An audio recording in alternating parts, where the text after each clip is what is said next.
Hello and thank you for joining me, astrologer Patrick Arundell, for your in-depth monthly horoscope for December. Now, if you've yet to subscribe to my channel, I'd be honoured if you did so now. Please also check out my year 2021 special offer personal horoscope package.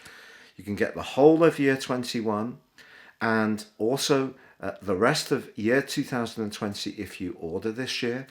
Plus you can get your character analysis, all based on your time, date and place of birth. This is going to give you searing insights. No two reports are the same. It's totally based on you, the individual.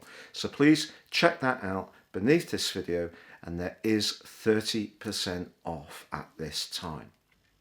Hello Taurus, and welcome to your December forecast. The very roots of what we're dealing with at the start of this month actually go back to 1984, the 30th of May to be precise, when there was a solar eclipse in the sign of Gemini, which for you is very much to do with everyday resources. Now fast forward to the end of last month, the 30th of November, and there was an annular lunar eclipse in Gemini. So we have an eclipse series that first began in 1984 is being reactivated as we make our way into this month. Now that's exciting because it gives you an opportunity to work on your resources, your self-worth, but also make the most of your entrepreneurial spirit, not just as this year comes to a close, but for the first 5.5 months of next year. And the reason for this is because as we come into this month, Mercury, the planet of communication, moves into the sign of Sagittarius, where it joins up with the Sun. The sign of Sagittarius is very much about enterprise, expansion, potentially good fortune. It can be about confidence and risk-taking, but the 8th house for you is about being very shrewd about things, and it can be about transitions. Because of the impact of COVID, which has been felt, obviously, in terms of huge suffering and loss, but also in terms of the emotional impact, how we've had to change living our lives, but equally the financial impact.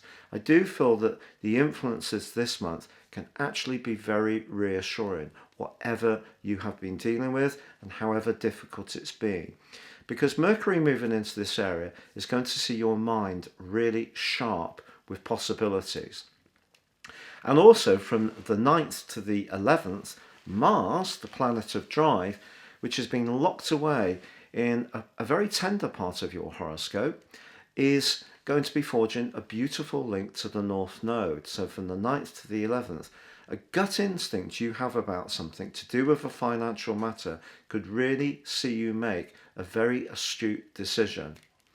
Now also, on the 14th of this month, we have a wonderfully powerful solar eclipse. So this is the other end of the polarity of that lunar eclipse in the sign of Sagittarius, your 8th house, about transitions, but it's linking incredibly positively to that rather hidden Mars position.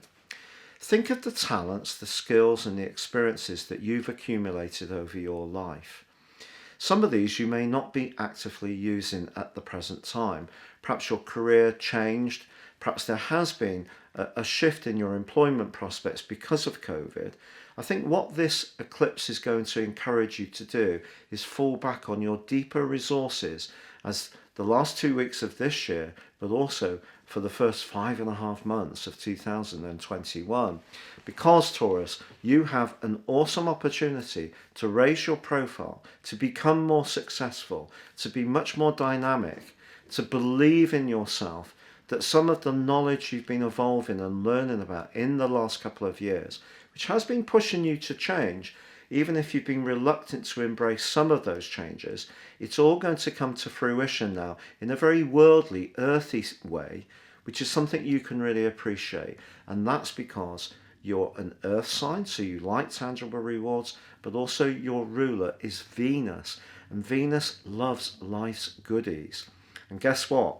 On the 15th of this month, Venus moves into the 8th house of your situation too. So whether it's your financial fortune that comes back to you, or someone you're closely involved with in a business, or it could be a partner, could have some kind of legacy or payout or pension dividend, which really can enrich your situation for the better. But if that doesn't happen in a physical sense for you, what can happen is that your thinking around your experiences and knowledge can shift, and you're going to be thinking much more entrepreneurially about how you can tap into your deepest resources to improve your lot, particularly if you have lost a job or a job has changed because of this huge fallout from COVID. Now, on the 17th of this month, we do have the move of Saturn into the sign of Aquarius, which it rules. Rings a bell? Well, from the 22nd of March through to the 2nd of August, Saturn was going through Aquarius in 2020. Now moves into Aquarius for 2.25 years. This is incredibly exciting for you. Yes, it does mean that there can be more responsibilities. Yes, it does mean that you may have to raise your game. Yes, it does mean that you could take on a leadership role.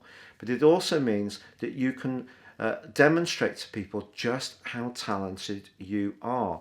It can also give you a lot of wisdom about property moves.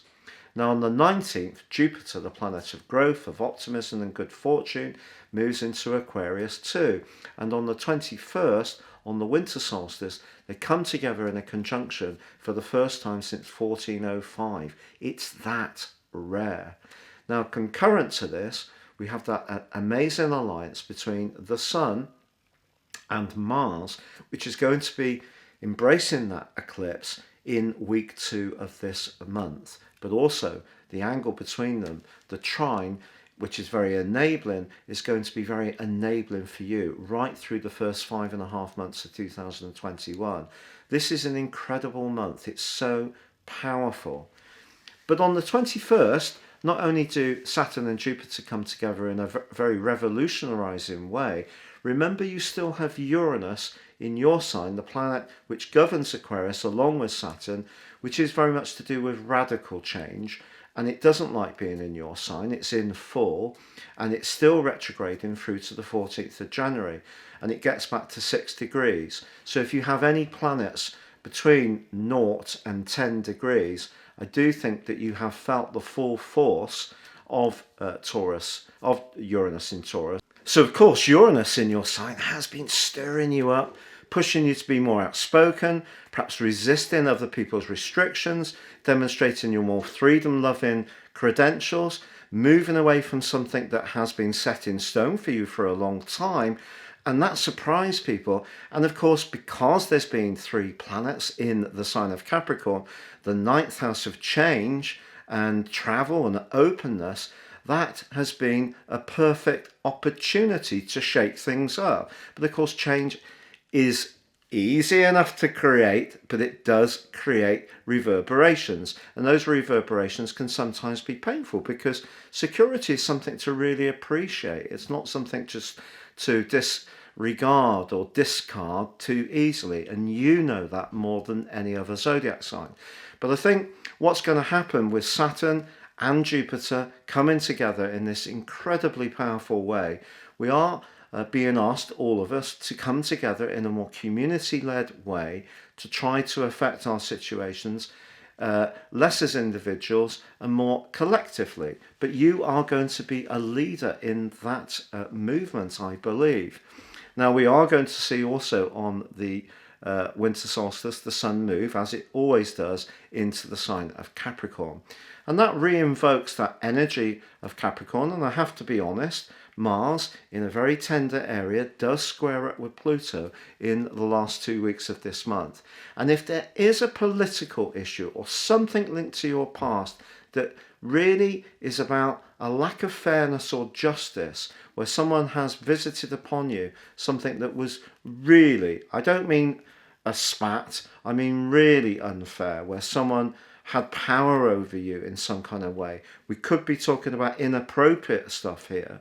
And if something you've been living with and not had a chance to ventilate it, share it with the relevant person, or share it with the relevant authorities if it's that serious, then there may be a desire to do that as you come to the end of this year, because you're going to have a lot more confidence to raise your profile, Have your voice heard. Tell people what you need from life. You're going to become much more goal orientated as this year comes to a close, but in so doing, you can transform your relationship to your resources, whether it's experience, whether it's money, whether it's possessions, whether it's property, whether it's very close invested relationships. All these areas are going to shift hugely and radically, but excitingly for you as this year draws to a close, which brings us to the 30th, when we do have a Cancer full moon, as we often do, and that, of course, is in opposition to the sun, which for you is all about toggling the way you think. And if you are wanting to get away, as often people are, over the winter break, the holidays, to do some skiing or for some winter snow, if that's possible, because we're dealing with COVID in a much more efficient way, with quick tests at airports, with perhaps some form of COVID passports. If it gets people moving, the economy moving, I do feel that this is going to be something that you really relish. But I must tell you that having Venus in your 8th house for the second half of this month could also lead to a very sensual, intimate and steamy connection over the Christmas holidays, particularly if you're single, and it can make your pulse race like it hasn't done for a very long time. So, I'd like to wish you a very happy Christmas and New Year. Please stay safe. Good luck, take care, and goodbye.